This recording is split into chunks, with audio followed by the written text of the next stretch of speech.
Dikisahkan sebelumnya bahwa setelah Tomanurung Bainea diangkat menjadi Raja Goa yang pertama, kemudian bersuamikan Karaeng Bayo dan melahirkan anak yang bernama Tumas Salangga Baraya, yang kelak menjadi raja kedua di Goa. Siapa Tumas Salangga Baraya itu dan bagaimana masa pemerintahannya di Goa pada masa itu? Di dalam Paturyo Loang atau cerita orang-orang dulu, dikisahkan bahwa anak yang luar biasa itu lahir setelah 3 tahun lamanya dikandung oleh ibunya. Begitu anak itu lahir, begitu juga ia dapat berjalan, bahkan berlari-lari dan berbicara. Anak ini cacat, tidak seperti anak biasanya. Anak ini dinamakan Tumas Salangga Barayang karena ia mempunyai bahu yang tidak rata, yakni sebelah ke atas dan yang sebelah lagi ke bawah. Daun telinganya berbonggol, atau dalam bahasa Makassar sering disebut makbutu, dan daun telinganya yang sebelah lagi lebar. Telapak kakinya sama panjang tumitnya ke depan. Pusarnya besar seperti baku karaeng, yakni sejenis bakul kecil yang terbuat dari daun lontar. Walaupun terlahir cacat, namun sang anak mempunyai keistimewaan seperti yang dikatakan oleh ibundanya. Mengapa anakku cacat? Karena bahunya miring, telinganya seperti bukit melambai-lambai atau bukit yang tampak tinggi. Dalam bahasa Makassar sering disebut bulu mangape. Rambut yang putus di Jawa didengarnya. Kerbau putih mati di Selayar dapat diciumnya. Merpati yang ada di Bantaeng dapat dilihatnya. Kakinya seperti kaki timbangan. Pusarnya seperti mata air besar dan tangannya pandai menikam. Namun, siapa yang menyembah kepadanya akan berlimpah emasnya, akan diberikan keselamatan, dan akan menjadi rakyatnya. Setelah Tumas Salangga Barayang tumbuh dewasa, maka Tumanurung memotong kalungnya menjadi 2 bagian. Sebagian diberikannya kepada anaknya, dan yang sebagian lagi dipegangnya sendiri. Kemudian, Tumanurung masuk ke dalam biliknya, dan di sanalah beliau menghilang. Dalam bahasa Makassar sering disebut dengan istilah namantamo nibilika, natai namo ilalang. Dan masuklah ia ke dalam bilik, dan tidak adalah ia di dalam. Jadi, apa sebab dan bagaimana Tumanurung wafat tidak diceritakan di dalam buku sejarah Goa yang disebut Paturyo Loang. Hanya dikatakan bahwa sesudah Tumanurung menyerahkan sebagian kalungnya kepada anaknya, maka Baginda pun masuk ke dalam biliknya, lalu Baginda menghilang. Adapun sebagian kalung yang diserahkan Tumanurung kepada Tumas Salangga Barayang disebut Tani Samang, artinya yang tidak ada samanya atau yang tidak ada taranya.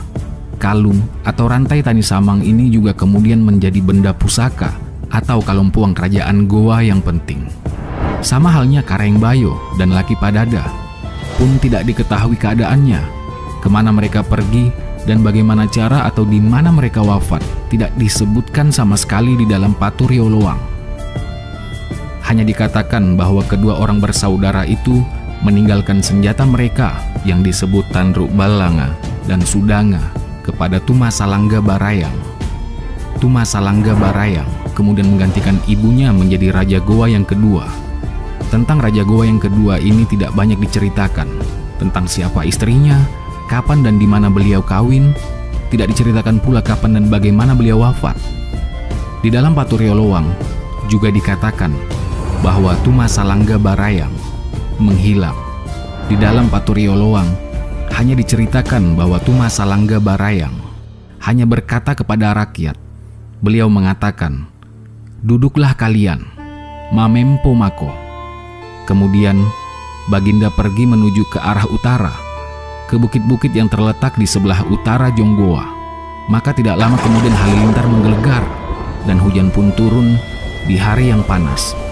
Pada saat itulah Tumas Salangga Barayang hilang dari pandangan. Tentang raja-raja Goa yang pertama hingga yang kelima, dari Tumanurung sampai dengan Karampang Rigoa, tidak banyak diketahui informasi lengkapnya. Tidak pula diketahui tentang peperangan-peperangan yang dilakukan oleh raja-raja itu. Berapa lama mereka memerintah, kapan, di mana dan bagaimana cara baginda-baginda itu wafat dan sebagainya. Di dalam Paturyo Loang hanya dikatakan bahwa sang raja mewarisi pemerintahan, dan kemudian menghilang. Ada yang menyebut bahwa mereka kembali ke Kayangan. Mulai dari Karaeng Tunatangkalopi, barulah raja-raja Goa mengalami kematian sebagaimana manusia biasa. Tuma Salangga Barayang digantikan oleh putranya yang bernama I Puangloe Lembang sebagai raja Goa yang ketiga, lalu digantikan oleh putranya yang bernama Tunia Tabandri sebagai raja Goa yang keempat. Tunia Tabandri digantikan pula oleh putranya yang bernama Karampang Rigoa sebagai raja Goa yang kelima. Raja Karampang Rigoa digantikan lagi oleh putranya yang bernama Tunatangkalopi sebagai raja Goa yang keenam. Selain dari raja Goa yang pertama yaitu Tumanurung, tahta kerajaan Goa tidak pernah diduduki oleh seorang wanita. Singkat cerita, pada masa pemerintahan raja Goa ke-6, Tunatangkalopi, kerajaan Goa akhirnya mengalami konflik. Konflik disebabkan karena dua putranya, Batara Goa dan Karaeng Loe Risero, sama-sama ingin mewarisi tahta ayahnya. Hal-hal seperti inilah yang sering menimbulkan konflik di antara anak-anak raja yang berambisi dan merasa dirinya berhak menjadi raja. Maka timbul percekcokan dan pertikaian, bahkan peperangan antara mereka yang berambisi dan merasa dirinya berhak menjadi raja. Setelah Tunatangkalopi meninggal pada waktu beliau berlayar, perahu Karaeng Tunangkalopi mengalami kecelakaan karena pusaran air yang dahsyat dan beliau wafat di telungkupi perahu yang ditumpanginya.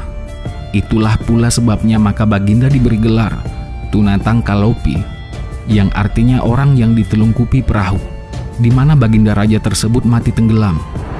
Tidak diketahui dengan pasti lokasinya. Ada yang memperkirakan peristiwa itu mungkin terjadi di sekitar lautan atau di perairan antara ujung Lasoa atau ujung Bira dan Pulau Selayar.